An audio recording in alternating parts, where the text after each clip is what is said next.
Vertical aid climbing. Very rare you have to do it at work, but it is on the syllabus. You'll do it on your course. There's a few do's and don'ts with it nowadays. You may agree with some of this, you may not agree with some of this.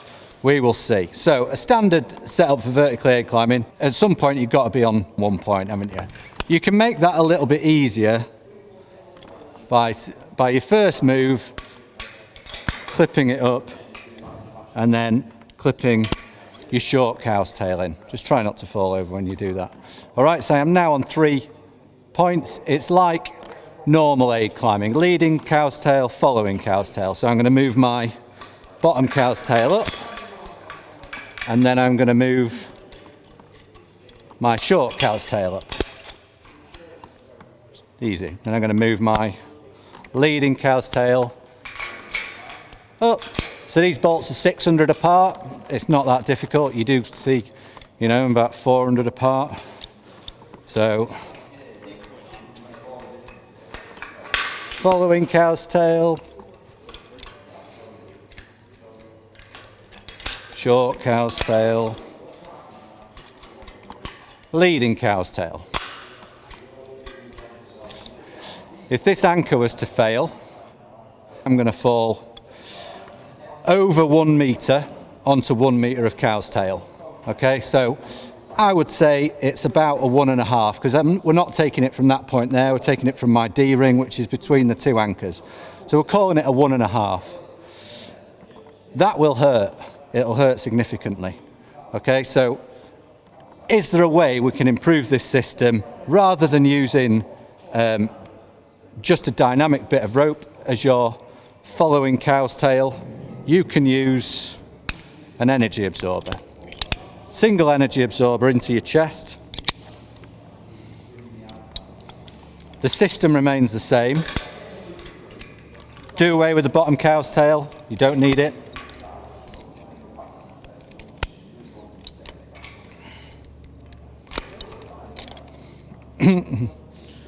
So now we have a piece of fall arrest equipment which is designed to be able to take greater than a fall factor 1. It's going to limit the impact on my body to between 4.5 and 6 kilonewtons. With a cow's tail, it's definitely going to be greater than 6. But the system remains the same. So I'll just go back to where I was. So leading cow's tail, following cow's tail,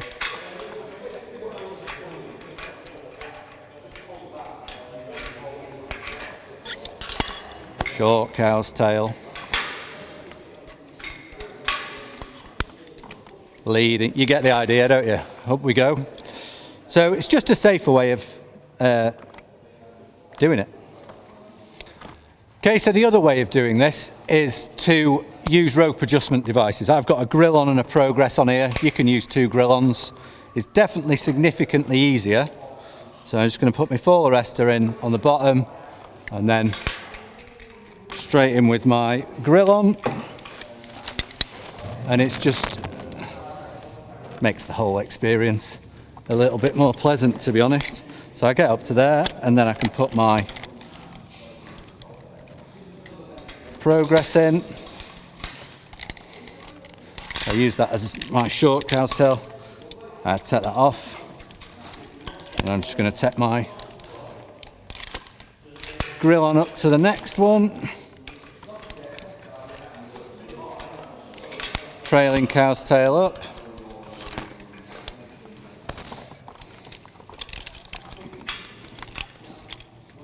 Up on my grill on.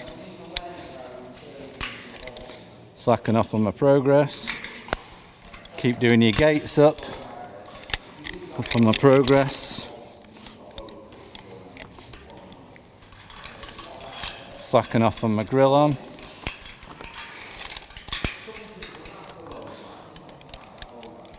Trailing cow's tail, up on my grill on. It just means that you're not doing those really high steps. Slacken off on my progress. Do one more. See if you can spot any gates undone.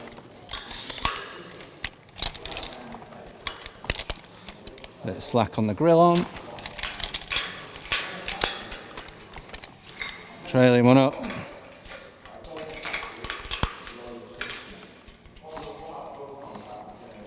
Up on my grill on. You get the idea.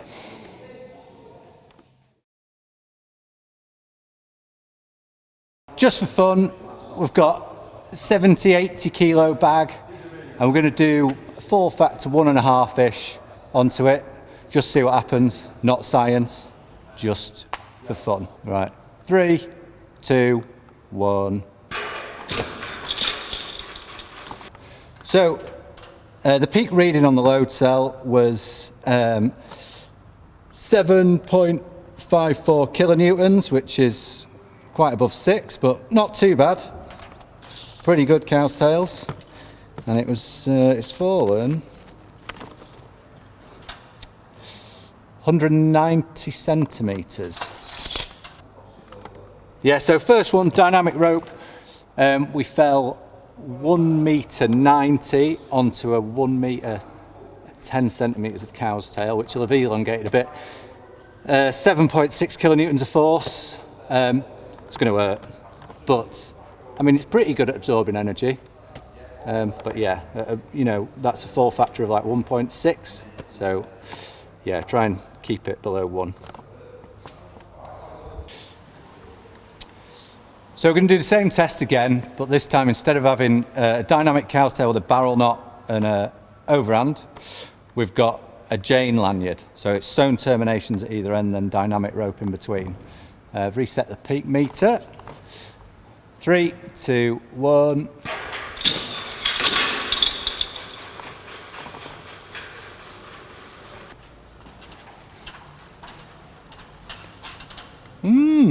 Interesting.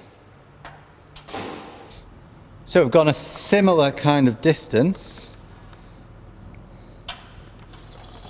and the load is 8.6, which 8.06, sorry, which I'm quite surprised at. I thought it would have been a lot higher with the sewn terminations. There you go. So last test we're going to do, just for fun, we're going to drop it onto an Absorbica Y, 80 centimetre, available from all good rope access shops. Should be about 4.5 kilonewtons in a 4 factor 1. So it should be safer than the others, but we will see. 3, 2, 1.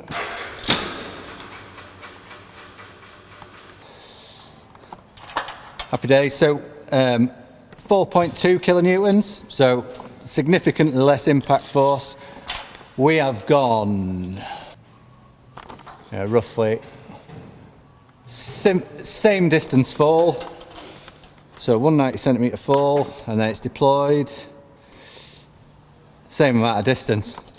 You know, the horror stories about these things, you know, deploying 1.5 meters are just not true. You get this similar elongation with a, you know, a dynamic cow's tail, so you've got an energy absorber in there. It's safer. That would have hurt significantly less than a dynamic cow's tail or a sewn Jane. So go get them.